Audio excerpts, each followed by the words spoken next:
Hey everybody, my name is Dave. I am an alcoholic, but thanks to a program called Alcoholics Anonymous, the 12 Steps of Recovery, a connection to a power greater than myself, and a group of people who share a like-minded problem, I no longer have a desire to drink. I don't want to drink. I don't have a desire to drink. I love the life that I live, and it's all due to the program of Alcoholics Anonymous. Without that, I would not have been able to figure out a way to do it on my own, right? So I've been getting a lot of questions, a lot of comments, overviews. People are looking for an overview of the 12 steps. What do they mean? How do they work? How do you do? People need ideas. And I want to be here as a resource for you. This channel, One Step to Recovery, we talk about the program of Alcoholics Anonymous, and we talk about how to get recovered. And my belief is that life is a special gift. We are all blessed with a special gift of life. And how we respond to that is the life that we live. So if we don't cherish it as a blessing and we take it for granted, right there, that says something. And we're also not meant to suffer. We were not put here on this earth to suffer through miserable lives. No, God created you because He wanted you to embrace freedom and serenity and wholeness. And for me, that's what the program of Alcoholics Anonymous does. Working the 12 steps, using them as guides for progress, helps me to live a great life. It helps me to determine when I get off track so that I can correct myself, so I can look at myself and say, hey, am I off track? Why don't I feel good? Why do I feel irritable? Am I restless? Am I discontent? What needs to be done, right? So for me, the program of Alcoholics Anonymous and the 12 steps are a training program for me to embrace something that's greater than myself, to live a life that I could not live on my own. So I use them as a training plan every day, and I treat them just like I do a physical exercise training plan, which is I get engaged in it every single day, whether I feel good or not, whether I want to or not, because I know that the health of my recovery is more important than anything else in life. So that's what it means to me. So if I was to give you a brief overview, let me just start with steps 1, 2, and 3, right? Because if you're watching this video and you're new, obviously you start with steps 1, 2, and 3, right? Yes. So, and they're the most important steps, but they're also the easiest steps. Now, when I say that, let me explain that a little bit better. When my sponsor brought me through the steps, it was basically like yes or no, right? Step 1. He's like, do you admit that you're powerless over alcohol and that your life has become unmanageable? Yes or no? And I was like, yes, it has become unmanageable and I can't control my drinking, period. And then step 2, came to believe that a power greater than yourself can restore you to sanity. Do you believe that? Yes or no? And I said, yes, I do believe that. And then step 3, made a decision to turn our will and our lives over to the care of God as we understand Him, seeking knowledge of His will for us and the power to carry that out. Boom. Are you saying yes to making a decision to turn your will and your life over to the care of God as you understand Him? And I said, yes. And in fact, right there in step 3 was what tweaked my mind, because I was like, wow, I had never thought about a God of my understanding. I was always like growing up, going to Sunday school, they always had God drawn up like a guy with a beard, like a white beard and a cane. And he hangs out up in the clouds and he strikes down lightning on people who are bad. And, all those kinds of things that I grew up with. That's what I thought God was, but I never really sat down and took the time to think, like, what does God mean to me? Like, what's the feeling? I can't identify him physically. It's impossible for me to try and explain God in a physical sense, but I can explain him in a feeling sense, a sense of love, a sense of forgiveness, a sense of compassion. That's the God that I choose to embrace. That's the God I understand, is like, God is there. He created me in his own special way. He made me unique. There's no two people on the face of the earth that are exactly identical. We're all not that much different either. But I believe that he created me, and he gives me unlimited chances to get it right and to come back in him, as long as I continue to believe in him.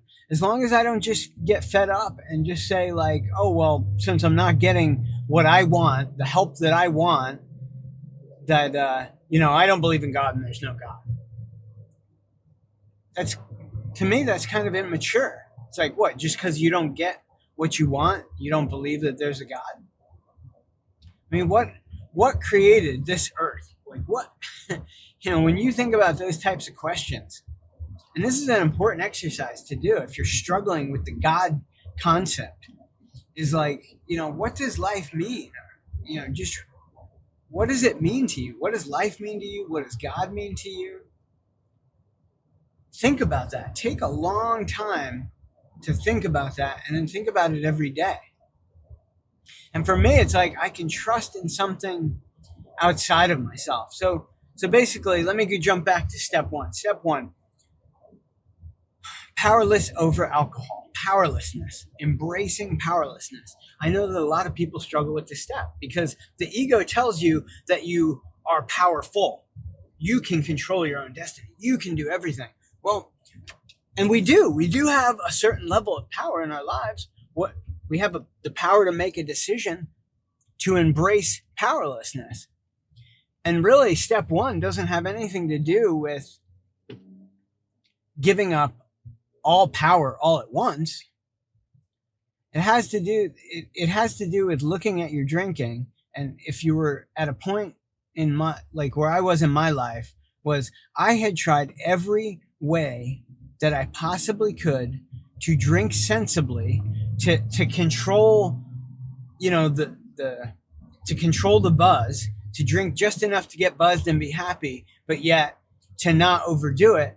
And it was impossible. I could not find any type of a happy medium. It was an uncontrollable substance for me. I could not control alcohol. And after 20 years of trying to control it, I finally had to give up on it. And what meant more to me was living a great life, was being happy every day, was not waking up feeling sick, hungover, disgusted with myself. Maybe something happened. I made a fool of myself again. I didn't want all those things. I wanted to live a good life.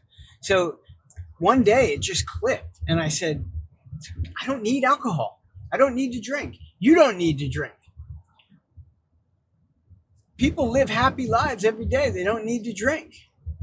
People who aren't alcoholics aren't controlled by alcohol, and they don't drink, and they live great lives. And I thought, you know what? I want that. And the simple thing is I thought to myself, all I need to do is just say, I'm never going to drink again. Just that easy. Just make a decision. Go all in on the decision. I'm never going to drink again because I don't want the consequences of what happens when I drink. I don't want my life to be unmanageable. I want to have a sense of sanity and control, and just, I want something better. I want a better life.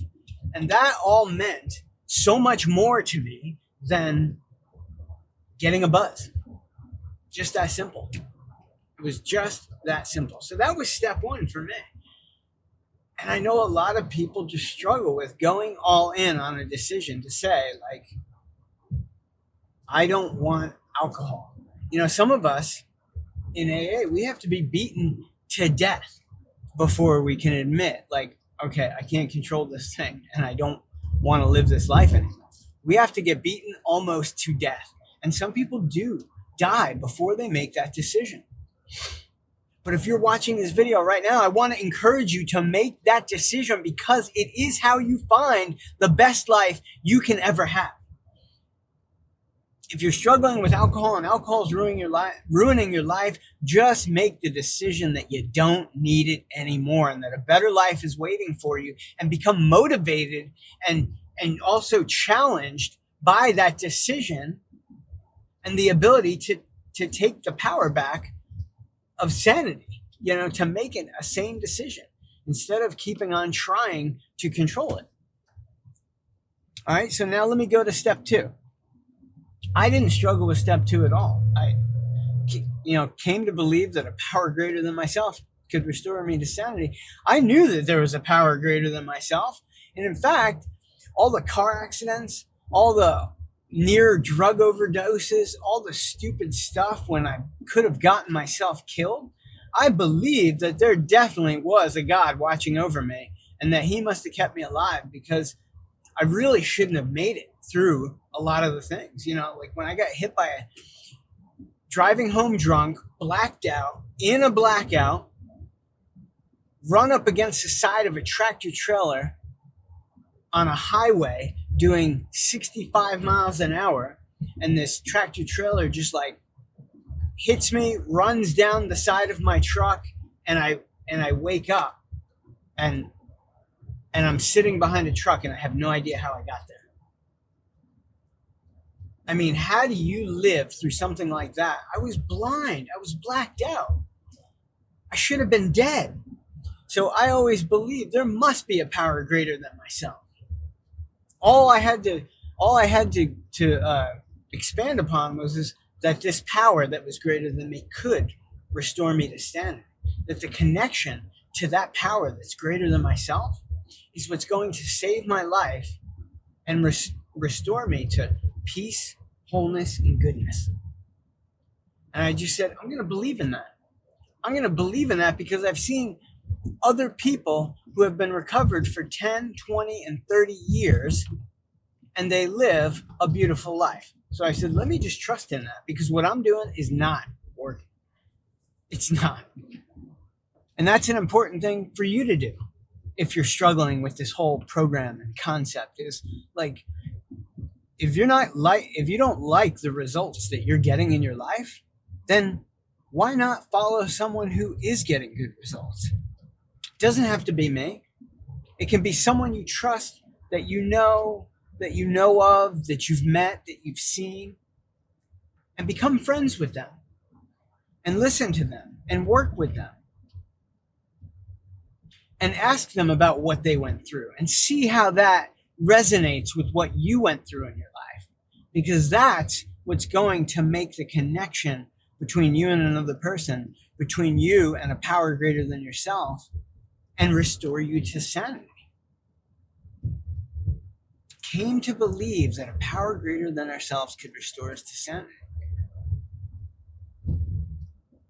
Some people struggle with the fact that they think they are the most powerful thing, that there's nothing more powerful than that.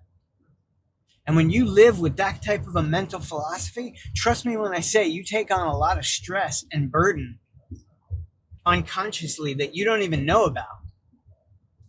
Like, life feels hard when you live that way. Do you want to live a life of ease and confidence and flow? Then it's simple. Just make a decision to trust in a power that's greater than you and let it restore you. Open yourself up to it. Open your heart to it. And it can be your own belief. All you have to do is open your mind and become willing and say, you know what? I can do this. Other people do this. People who are worse off than me do this and live happy lives. I can do this too. Open yourself up. Become willing. Become willing to see something different than what you've seen before, something different than what you've seen in the past. Just become willing. It'll change your life. And then step 3, made a decision to turn your will and your life over to the care of God as you understand it. Whatever your own understanding is. Some people just believe God is the spirit of love that flows through everything in the universe. sit down and think about what God means to you. Develop your own understanding. Bill Wilson talks about in the Big Book, he said that one simple thought melted, decades of the icy belief that there was no God. It totally changed him in that one moment when his friend Ebby came over, and who was a hopeless drunk just like he was, and explained that he just embraced this new concept, this new way of life. He said he looked different. He had like a fire inside of him. He had something new. He was like, there was something about him that was different. And he wanted that. See, you have to have a desire. If you don't want this stuff, if drinking hasn't become this like major life problem for you, it's probably going to be very difficult to accept and believe and change your life. But if you're like I was when I came into the program, actually the first 2 times I came into the program, I went back out. I didn't make it. My life had not become unmanageable enough. My life had not become painful enough to the point to where every breath hurt. Every look in the mirror hurt deep inside. But when I got to that point, man, was I ready. Like, it wasn't even hard at that point. I just automatically accepted everything about it and needed this new way of life. And I thought it was wonderful. And I still embrace it today as just a wonderful, wonderful concept, a wonderful, wonderful thing. And just the experiences that I've had in my life. So that's steps 1, 2, and 3. That's my overview of steps 1, 2, and 3 for today. And I'm going to leave you with that because I want you to think about that for a little bit. But I'm just going to give you a little bit more extra motivation just from the experience that I've had in my life. I live a beautiful life today. I live with a sense of peace and serenity that I had never experienced when I was getting buzzes and getting drunk and partying all the time. And my financial future has hope. It looks good. It looks promising. I built my health back up. I built my wealth back up, my service, my connection. Just the simple fact that I can get in the car anytime I want and I don't have to be stressed out about if there's a cop behind me, if I'm going to get caught, drinking and driving and go to jail again, because I've spent a night in jail when I got my first DUI way back in 1997, 26 years ago, 27 years ago. I remember what that was like, and it sucked. And I wished at the time that I could do anything to just get out of it. And now I live a life where I don't worry about any of that bullshit. If you want a life that's free of worry and feels free, like you're doing something good, like you're being a positive contributor to the world, then this way of life is a great place to start and a great place to look at, to see like, hey, maybe I could make some of these changes in my life that will take me closer to the vision of what I want. Because that's exactly where I was at. I had a vision of what I wanted. I had no idea how to get it. I couldn't deal with my day-to-day life. I hated it. I hated looking in the mirror and seeing myself. And then just one commitment to just say, hey, I'm going to open my mind and be willing to this program and listen to it. And boom, my entire life changes. It changed overnight because the next day I just felt better. I felt free. I was like, man, this whole stress has been removed when I made the decision that I'm never going to drink again. I don't need it. I don't want that shit. I don't want the people who are selling it. I don't want any of it. I don't want any of that bullshit in my life controlling me. Because if you think you're free from drinking, you're just failing to see that drinking is controlling you. That's it. You're just being dominated by another paradigm. You're not actually free. Drinking doesn't bring you any freedom. Connecting to a power greater than yourself and living a life of peace and serenity, that's freedom. So comment if you have any questions on this. Comment if you see anything that does make sense to you in this video. Comment on something. If it doesn't make sense to you, comment on it. And I'd be more than happy to make a video just on that. And comment with any questions at all. One Step to Recovery is here for you to support you when you feel like you need some outside help or you need a different perspective. I can give you my perspective. My sponsor helped me more than he knows by just giving me his perspective. I could resonate with that. He didn't tell me what to do. He just gave me his perspective. Hey, here's what happened to me. Here's what I did, and it worked for me. And then I tried some different things, and I got results. And now I'm here to share that message forward. I'm here to give you motivation, positivity, and tell you exactly what I went through in the program, because that's the only thing I can give you. And I just thank you for watching today, and I pray for you. I wish you the world. I wish you health, happiness, and prosperity, that you can experience the deep sense of connection that I embrace in my Heavenly Father every day. And that is my final wish for you. And I hope you come back and watch some more videos and comment, contact me, ask questions, anything that you need to do to keep yourself recovered. I'll see you in the next video.